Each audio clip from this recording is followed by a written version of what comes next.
अपने शरीर और बुद्धि को ऐसे बनाओ कि आपकी बुद्धि और शरीर के आगे कोई भी दुख और सुख और सर्दी गर्मी सब समान लगे, उसका आप पर कोई भी फर्क ना पड़े। ऐसे खुद को बनाने के लिए एक रहस्यमय प्राचीन रास्ता है। उसी रास्ते के बारे में हम आज कहानियों के माध्यम से जानेंगे। तो बिना देर किए चलिए उन कहानियों की शुरुआत। पहली कहानी, एक साधु। एक जंगल में एक साधु बहुत सालों से तपस्या कर रहा था।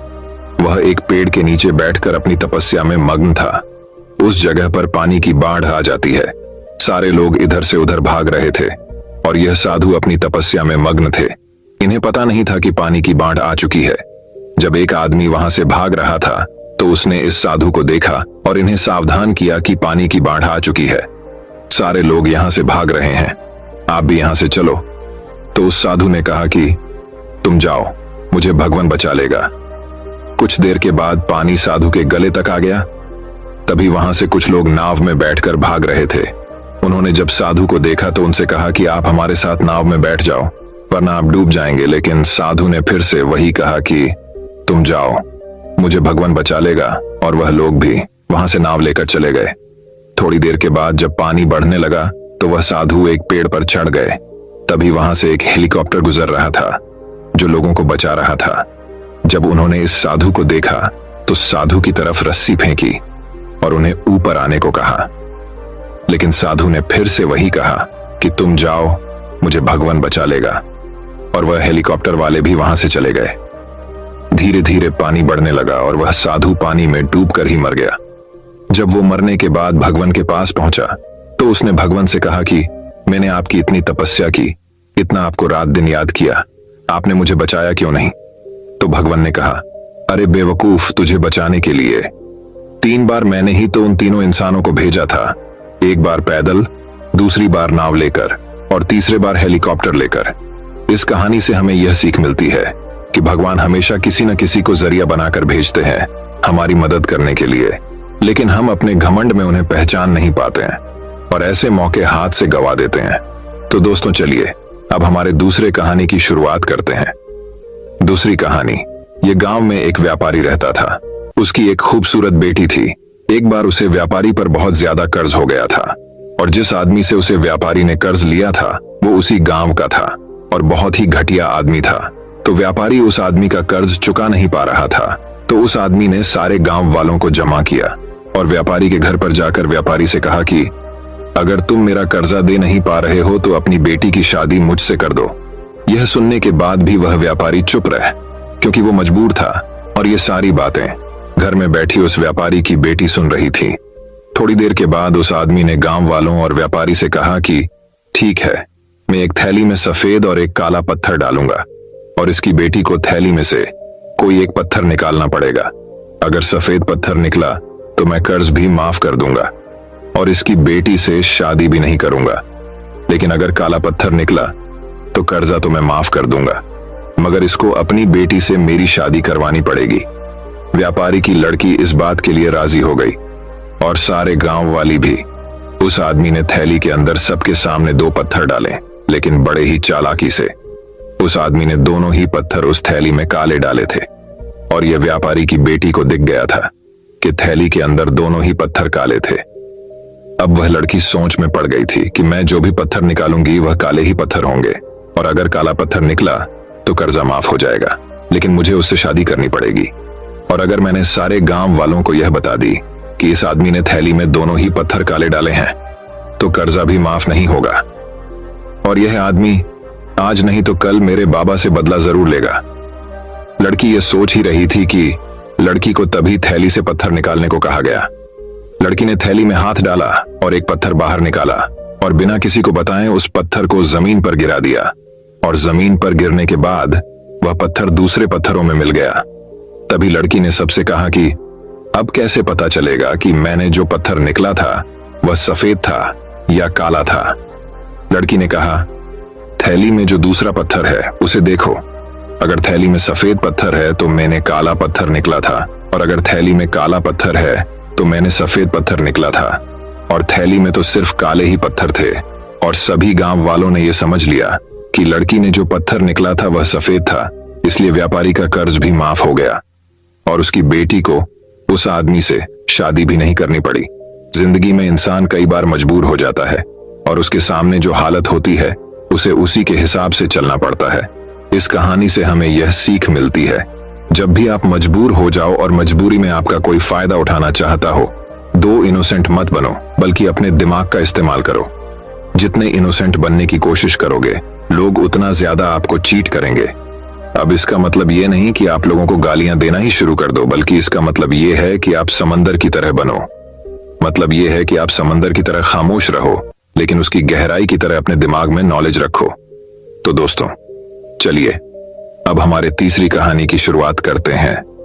तीसरी कहानी, जिंदगी की परेशानियां। एक वक्त की बात है, एक गांव में एक 10-12 साल का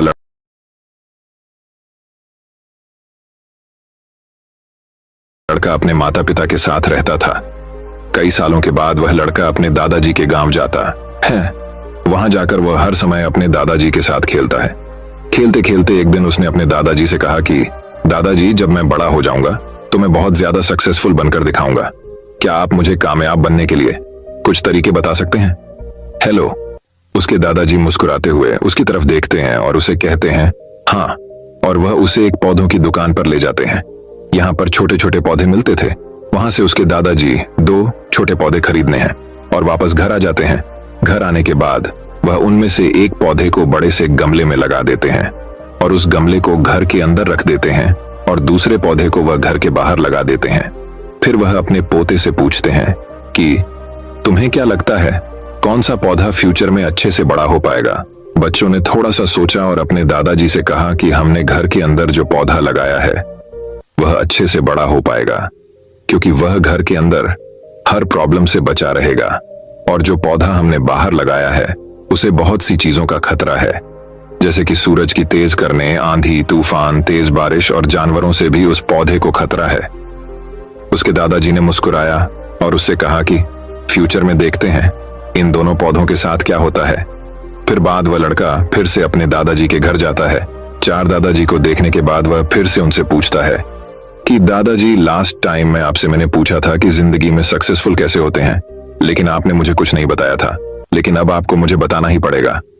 उसके दादाजी ने मुस्कुराते हुए उससे कहा जरूर, लेकिन सबसे पहले हम उन 2 पौधों को देखते हैं जो हमने कुछ साल पहले लगाया था। यह कहकर दादाजी उसे उसी जगह पर ले गए जहां उन्होंने घर के अंदर पौधा रखा था। उन्होंने देखा कि वह पौधा एक बड़ा पौधा बन चुका था। फिर वह उस जगह पर गए जहां उन्होंने दूसरे पौधे को बाहर लगाया था। उन्होंने देखा कि वह छोटा सा पौधा अभी बहुत बड़ा और विशाल पेड़ बन चुका था, और उसकी जो टीनियां थी वह बहुत ही मजबूत और लंबी थी, और उसका साया पूरे मैदान पर पड़ रहा था। अब उस लड़के के दादाजी ने उसकी तरफ देखा और उससे कहा कि अब बताओ, कौन सा पौधा ज्यादा बड़ा और मजबूत चुका है, कौन सा पौधा ज्यादा सक्सेसफुल हुआ है? लड़के ने कहा वह पौधा जो हमने घर से बाहर लगाया था। लेकिन दादाजी, ये कैसे पॉसिबल है? इस पौधे ने कई डेंजर सिचुएशन सही होगी, इस पर कई प्रॉब्लम्स आई होंगी, लेकिन फिर भी यह पौधा इतना बड़ा पेड़ कैसे बन गया? उसके दादाजी ने उसकी तरफ देखा और कहा तुमने ठीक कहा, जो ख्वाजा हमने बाहर लगाया था उसने कई प्रॉब्लम सही होगी, और उन्हीं प्रॉब्लम से लड़ते हुए वह इतना बड़ा और विशाल हो पाया है, और अब वह जितना चाहे उतना अपनी टहनियों को बड़ा कर सकता है, और जो तूफान और तेज बारिश जैसी प्रॉब्लम्स हैं वह उसकी टहनियों को और भी मजबूत बनाती है, और इसी वजह से आज वह एक बहुत विशाल पेड़ बन चुका है, और अब ये सारी प्रॉब्लम्स उसके सामने छोटी है। फिर उसके दादाजी ने उसकी तरफ देखा और उससे कहा कि बेटा, एक चीज हमेशा याद रखना, जब तक तुम अपनी लाइफ में स्ट्रगल नहीं करोगे, जब तक तुम डिफिकल्टीज से नहीं गुजारोगे, तब तक तुम अपनी लाइफ में सक्सेस को हासिल नहीं कर सकते हो। अगर तुम अपनी लाइफ में हमेशा कंफर्टेबल चॉइस ही रखोगे तो तुम अपनी लाइफ में उतना तरक्की नहीं कर पाओगे जितना तुम कर सकते हो। और अगर तुम हर प्रॉब्लम के लिए तैयार रहोगे, हमेशा स्ट्रगल के लिए रेडी रहोगे, तो फिर किसी भी मंजिल को पाना तुम्हारे लिए नामुमकिन नहीं होगा, और फिर बड़ी बड़ी प्रॉब्लम्स तुम्हें छोटी लगने लगेंगी।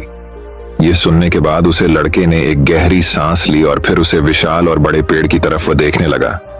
उसके दादाजी के शब्द उसके दिमाग में घूम रहे थे। दोस्तों, प्रॉब्लम्स, रुकावट और डिफिकल्टी, इन चीजों को हम अपनी जिंदगी के दुश्मन समझते हैं, लेकिन यही रुकावटें, यही डिफिकल्टी हमें स्ट्रांग बनती है और हमारी जिंदगी में हमें ज्यादा सक्सेसफुल बनाती है। किसी ने कहा है कि अगर तुम्हारे लाइफ में कोई प्रॉब्लम नहीं आ रही है तो समझ जाओ कि आप गलत ट्रैक पर हो। तो दोस्तों चलिए अब हमारे चौथी कहानी की शुरुआत करते हैं। चौथी कहानी, एक चिड़िया थी। उस चिड़िया ने अपना घोंसला किसान के खेत में बनाया था। कुछ दिनों बाद उस चिड़िया ने 2 अंडे दिए। कुछ दिनों के बाद उन अंडों में से 2 बच्चे निकले। अब चिड़िया रोज सुबह अपने बच्चों के लिए दाना चुगने के लिए जाती और शाम को वापस आती। अब हर रोज ऐसे ही होने लगा था। चिड़िया सुबह जाती और शाम को वापस आती। कई दिनों तक ऐसे ही चलता रहा। एक दिन जब चिड़िया अपने बच्चों को घोंसले में छोड़कर दाना चुगने के लिए गई थी तो उस खेत का मालिक वहां पर आता है और कहता है कि यहाँ पर तो बहुत सारी फसल बढ़ चुकी है, कल अपने बेटों को बोलकर इसको कटवा दूंगा। ये बोलकर उस खेत का मालिक वहां से चला जाता है। ये बात चिड़िया के बच्चों ने सुन ली थी। जब शाम को चिड़िया वापस आई, उसके बच्चों ने अपनी माँ से कहा कि आज खेत का मालिक आया था और वह कह रहा था कि कल अपने बेटों को बोलकर फसल कटवा दूंगा, और जब फसल कटेगी तो हमारा घोंसला भी टूट जाएगा। हमें आज ही अपना घोंसला यहाँ से ले जाना चाहिए। ये सब बातें चिड़िया सुनी और अपने बच्चों से कहा कि तुम दोनों बेफिक्र होकर सो जाओ, कल ऐसा कुछ नहीं होगा। और गजब की बात यह हुई, कल सच में ऐसा कुछ नहीं हुआ। लगभग 1 हफ्ता गुजरने के बाद उस खेत का मालिक फिर आया और फसल को देखकर उसने फिर से वही कहा कि अब तो फसल काफी ज्यादा बढ़ चुकी है, कल तो मेरे नौकरों के हाथ से इसे कटवाना ही पड़ेगा। यह बोलकर वहां से चला गया। जब शाम को चिड़िया दाना चुग कर वापस आई, फिर से उसके बच्चों ने उसे कहा कि आज फिर से खेत का मालिक आया था और इस बार तो वह कह रहा था कि कल तो नौकरों के हाथ से फसल काटने ही पड़ेगी। माँ, हमें जल्दी ही अपना घोंसला दूसरी जगह ले जाना चाहिए। फिर से चिड़िया ने अपने बच्चों से कहा कि कल भी ऐसा कुछ नहीं होगा। मेरे बच्चों, तुम बेफिक्र होकर सो जाओ। और कल सुबह सच में ऐसा कुछ नहीं हुआ। फिर लगभग 2 हफ्ते गुजरने के बाद उस खेत का मालिक फिर से अपनी खेत पर आया। उसने कहा कि अब तो कल आकर मुझे ही फसल काटनी पड़ेगी, और यह कहकर वो वहां से चला गया। फिर से जब शाम हुई और चिड़िया अपने घोंसले में आई, उसके बच्चे ने उससे कहा कि आज फिर से खेत का मालिक आया था और अब तो उसने यह कहा है कि कल वह खुद आकर फसल काटेगा।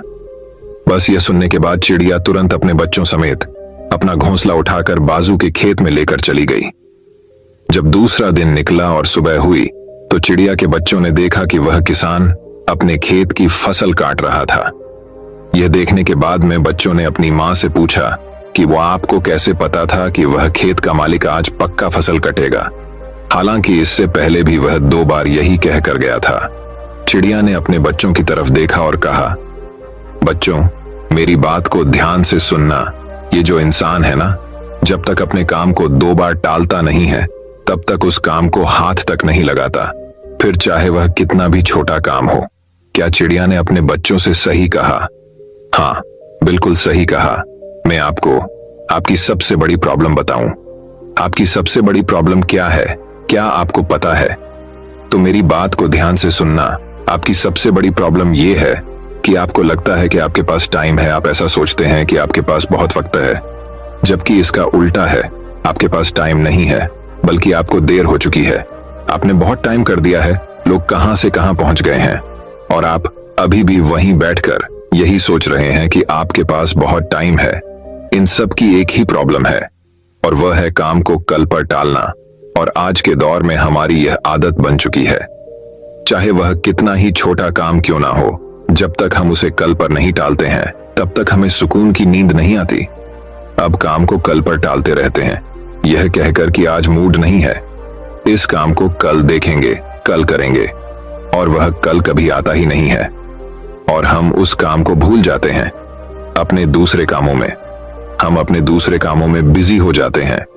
और वह दूसरे काम कौन से हैं? रील्स देखना, सोशल मीडिया चलाना, फालतू के वीडियो देखना, जिन वीडियो का न सर होता है और न पैर, मतलब कि मीनिंगफुल बात तो कुछ होती ही नहीं है उन वीडियो में। इस तरह की वीडियो में हम ना जाने कितना टाइम बर्बाद कर देती है, और जो हमारे इंपॉर्टेंट काम होते हैं उन्हें हम भूल जाते हैं।